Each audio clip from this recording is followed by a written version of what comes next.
அனைவருக்கும் வணக்கம். சனி வக்ர பயிற்சியால் கும்பராசிக்காரர்களுக்கு எப்படிப்பட்ட ஒரு பலன்கள் கிடைக்கும் அப்படிங்கிறத பற்றி தான் இன்றைக்கி நம்ம இந்த வீடியோவில் தெரிஞ்சுக்க போகிறோம். இந்த வீடியோ ரொம்பவே பயனுள்ளதாக இருக்கும். அதனால் வீடியோவை கடைசி வரைக்கும் ஸ்கிப் பண்ணாமல் பாருங்கள். இது வரைக்கும் நம்ம சேனலை நீங்கள் இன்னும் சப்ஸ்கிரைப் பண்ணலைன்னா மறக்காமல் சப்ஸ்கிரைப் பண்ணிவிடுங்க. வாங்க வீடியோக்குள்ளே போகலாம். கும்ப ராசியில் பயணம் செய்யும் சனி பகவான் ஜூலை முதல் வக்ரகதியில் பயணம் செய்ய போகிறார். சனி வக்ரமடைவதால் சனி பயிற்சியால் யாருக்கெல்லாம் பாதிப்பாக இருந்ததோ அவர்களுக்கெல்லாம் சில நன்மைகளையும், யாருக்கெல்லாம் சாதகமாக இருந்ததோ அவர்களுக்கு சில பாதிப்பு உண்டாக வாய்ப்பு அதிகம். ஜூலை முதல் நவம்பர் வரை யாருடைய வாழ்க்கையில் அதிரடி மாற்றம் ஏற்பட போகிறது அப்படிங்கிறத பற்றியும் தெரிஞ்சுக்கலாம். 2.5 ஆண்டு காலம் ஒரு ராசியில் தங்கும் சனி ஆண்டுக்கு ஒரு முறை வக்ரம் அடைகிறார். சனிக்கு 5ஆம் வீட்டில் சூரியன் சஞ்சரிக்கும் போது வக்ரம் பெற்று 9வது வீட்டில் சூரியன் வரும்போது வக்ர நிவர்த்தி அடைவார். ஜூன் 39ஆம் தேதி ஆனி 15ஆம் தேதி சனி பகவான் வக்ரகாலம் ஆகியிருந்தது. அது மட்டுமில்லாமல் ஐப்பசி 29ஆம் தேதி அதாவது நவம்பர் 15ஆம் தேதி வக்ரகால முடிவுக்கு வரும்.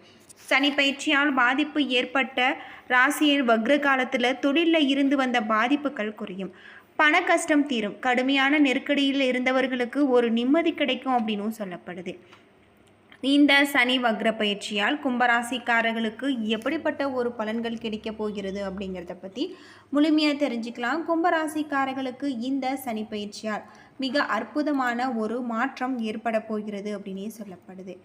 ஒரு சனி ஒருவரை தூக்கி வளர்க்கவும் செய்யும், தூக்கி மிதிக்கவும் செய்யும். சனி எந்த திசையில் செல்கிறார், உங்கள் ராசியில் எத்தனையாவது இடத்துல இருக்கிறார் என்பதை வைத்து உங்களின் வாழ்க்கை மேலே போகிறதா அல்லது கீழே விழுகிறதா என்று பார்த்து விடலாம். அது மட்டும் இல்லாமல் அவ்வப்போது முன்னும் பின்னும் நகர்ந்து பலன்களை மாற்றுவார். சில சமயங்களில் ராசி ரீதியாக மாறாமல் நட்சத்திர ரீதியாக முன்னும் பின்னும் நகர்வதும். அப்படிப்பட்ட சனிதான் தற்போது வக்ர பயிற்சி அடைய போகிறார். சனி இப்படி பின்னோக்கி நகர்வதா வக்ர பயிற்சி என்று கூறுவாங்க. தற்போது கும்பராசியில் உள்ள பூரட்டாதி நட்சத்திரத்தில் சனி இருக்கிறார். ஜோதிடத்தில் மற்ற கிரகங்களுடன் இல்லாத ஒரு பெரிய பலம் சனிக்கு உண்டு. அது சிறு நகர்வு. சனியின் சிறு நகர்வும் கூட ஒருவரின் வாழ்க்கையில் புரட்டி போடும் குணம் கொண்டது. இவர்தான் இந்த முறை வக்ர பயிற்சி அடைய போகிறார். கும்பத்தில் சனி பின்னோக்கி சதய நட்சத்திரத்திற்கு செல்கிறார். ஆனால் இது வக்ர பயிற்சி. ஜூன் 30ஆம் தேதி முதல் வக்ர பயிற்சி அடைகிறார் சனி பகவான். அதன் பின்பு அக்டோபர் 5ஆம் தேதி மேலும் பின்னோக்கி சென்று அவிட்டம் நட்சத்திரத்தை அடைகிறார். இதனால் கும்பராசிக்காரர்களுக்கு இந்த ஒரு வருடம் வாழ்க்கையில் சனி என்னவெல்லாம் செய்ய போகிறார் அப்படிங்கிறத பற்றி தெரிஞ்சுக்கலாம். நில பிரச்சனை தீரும். அப்பா மகன் இடையிலான உறவு சரியாகும். உங்கள் பெண்களின் வாழ்க்கையில் நிலவிய பிரச்சனைகள் சரியாகும். விவாகரத்து வரை சென்ற உங்களின் பெற்றோர் ஒன்று சேர வாய்ப்பு இருக்கு. நீண்ட காலம் பேசாமல் இருந்த சொந்தங்கள் பேசும். கடந்த ஒரு வருடம் உங்களுக்கு சிறப்பாக இருந்தது. அந்த அளவிற்கு சிறப்பான இல்லை என்றாலும் இந்த வருடம் உங்களுக்கு பிரச்சனைகளில் இருந்து தீர்வு கிடைக்கும். தேவையில்லாத சண்டை போடாதீங்க. யாரிடமும் கோபத்தை காட்ட வேண்டாம். உங்களின் குணமே எடுத்து எரிந்து பேசுவதுதான். இந்த குணம் தொடர்ந்தால் நீங்கள் பார்த்து கொள்ள வேண்டியது நல்லது. பணத்தை சேமிக்க முயற்சி செய்யுங்கள். இல்லை என்றால் சுப செலவாக மாறுங்கள். வீடு கட்டும் வாய்ப்பு இருக்கு. இதனால தகராறு ஏற்பட வாய்ப்பு இருக்கு. உங்களுக்கு செலவுகள் அதிகமாக இருக்கு. இதை சுப செலவாக மாற்றுவது உங்களின் சாதுரியம். எதிலும் நீங்கள் கவனமாக இருக்க வேண்டியது நல்லது அப்படின்னே சொல்லப்படுது. அது மட்டும் இல்லாமல் எப்பொழுதும் கவனம் அவசியம். குடும்ப பிரச்சனைகள் தீரும். குடும்பத்தில் நிலவிய சொத்து பிரச்சனை தீரும். நெல்லையப்பர் கோவிலுக்கு சென்று தரிசனம் செய்து வாருங்கள். உங்களுடைய வாழ்க்கையில் இருக்கக்கூடிய பிரச்சனைகளுக்கு கட்டாயம் ஒரு தீர்வு கிடைக்கக்கூடிய ஒரு காலகட்டமாக இந்த காலகட்டம் உங்களுக்கு அமைஞ்சிருக்கு அப்படின்னே சொல்லலாம். சனி கொடுத்தாலும் சரி, கெடுத்தாலும் சரி, அதை யாராலும் தடுக்க முடியாது. நவ கிரகங்களில் மிகவும் முக்கியமான பாவ கிரகமாக சனி கருதப்படுகிறார். அது மட்டும் இல்லாமல் சனி ஜென்ம பகைவாக சொல்லப்படுது. ஒரு ராசியில் 2.5 வருடம் தங்கி கிரகம் சனி ஆவர். இது ராசி மண்டலத்தின் ஒரு முறை சுற்றி வர 30 வருடங்கள் ஆகிறது. சனியின் ஆட்சி வீடு மகரம், கும்பம், உச்ச வீடு துலாம், நீச்ச வீடு மேசம், பகை வீடு சிம்மம். இப்படி இருக்கக்கூடிய சனி பகவானை நாம் சனிக்கிழமை நாட்களில் வழிபடுவது நம்முடைய வாழ்க்கையில் இருக்கக்கூடிய பிரச்சனைகளுக்கு ஒரு தீர்வு கிடைக்கக்கூடிய காலகட்டம் அப்படின்னே சொல்லப்படுது. அது மட்டும் இல்லாமல் சனி பகவான் என்றாலே அனைவருக்கும் ஒரு வகையான அச்சம்தான்.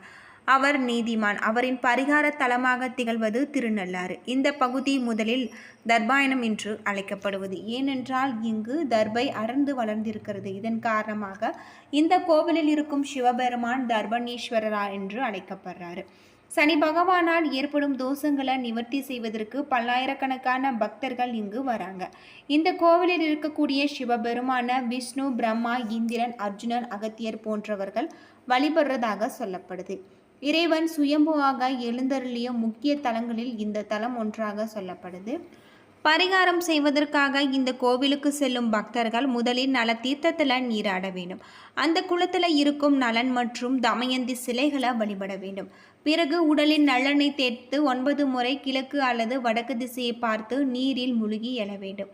பின்னர் உடைகளை மாற்றிக்கொண்டு அருகே இருக்கும் சரஸ்வதி மற்றும் பிரம்ம தீர்த்த நீர்களில் உடலின் மேல் தெரித்து கொள்ள வேண்டும்.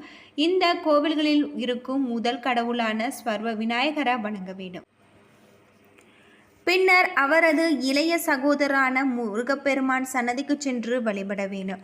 பின்னர் முழு கடவுளான தர்பணீஸ்வரரை வணங்க வேண்டும். சனீஸ்வரருக்கு சனிக்கிழமை அன்று எள் தீபம் ஏற்றி கருங்குவளை மலர் சாத்தி வழிபட வேண்டும்.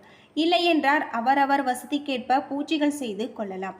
நல்லெண்ணெய் அபிஷேகம், வடமாலை, கருப்பு வஸ்திரம், எள் சோறு போன்ற பொருட்களை நைவேத்தியம் செய்தால் நல்ல பலன்கள் கிடைக்கும். சனி பகவான் பிடியில் சிக்கி இருப்பவர்கள் சிவபெருமான், விநாயகர், முருகன், ஆஞ்சநேயர் போன்றவர்களை தொடர்ந்து வழிபட்டால் தொடர்ந்து வரும் சிக்கல்கள் குறையும். வரும் காலங்களில் எந்த சிக்கலும் ஏற்படாமல் பாதிப்பு இல்லாமல் வாழலாம். அது மட்டும் இல்லாமல் இப்படி வழிபடுவதால் நம்முடைய வாழ்க்கையில் இருக்கக்கூடிய பிரச்சனைகளுக்கு கட்டாயம் ஒரு தீர்வு கிடைக்கக்கூடிய காலகட்டமாக இருக்குது அப்படின்னு சொல்லலாம். சனி பகவானை நேருக்கு நேர் வணங்காமல் பக்கவாட்டில் நின்றவாறு வணங்க வேண்டும். அது மட்டும் இல்லாமல் திருநள்ளாறு சென்று நல தீர்த்தத்தில் நீராடி செய்வது மிக சிறந்த பலன்களை நமக்கு தரக்கூடியதாக தான் இருக்குது அப்படின்னே சொல்லலாம். நவ கிரகங்களின் வலிமையானவர் அப்படின்னே சொல்லலாம். இவருக்கு பயப்படாதவர்கள் யாரும் இல்லை. காரணம் இவர் நீதிமான். சனி கொடுத்தாலும் சரி கெடுத்தாலும் சரி அதை யாராலும் தடுக்க முடியாது. நவ கிரகங்களில் மிகவும் முக்கியமான பாவ கிரகமாக சனி பகவான் கருதப்படுறாரு. ஒவ்வொரு ராசியிலும் 2.5 வருடம் தங்கும் கிரகம் சனி.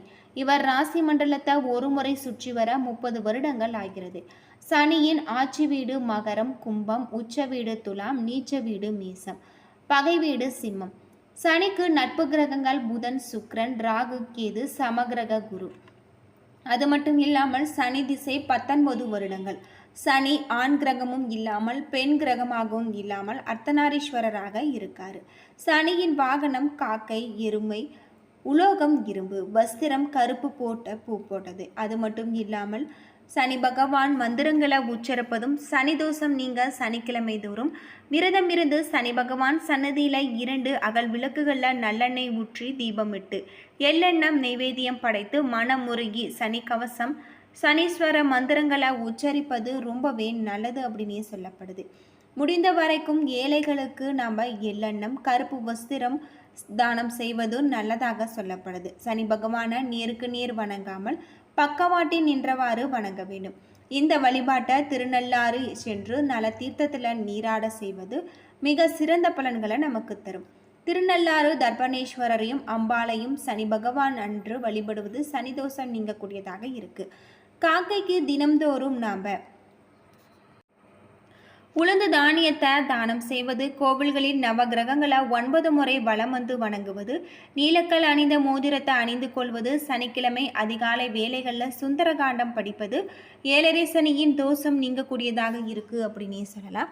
என்ன நண்பர்களே, இந்த வீடியோ உங்களுக்கு பயனுள்ள தகவலை தந்திருக்கும்னு நினைக்கிறேன். வீடியோ பிடிச்சிருந்தா லைக் பண்ணுங்கள், ஷேர் பண்ணுங்கள், கமெண்ட் பண்ணுங்கள். இது போல தகவலை தெரிஞ்சிக்க நம்ம சேனலை மறக்காமல் சப்ஸ்கிரைப் பண்ணுங்கள். நன்றி நண்பர்களே.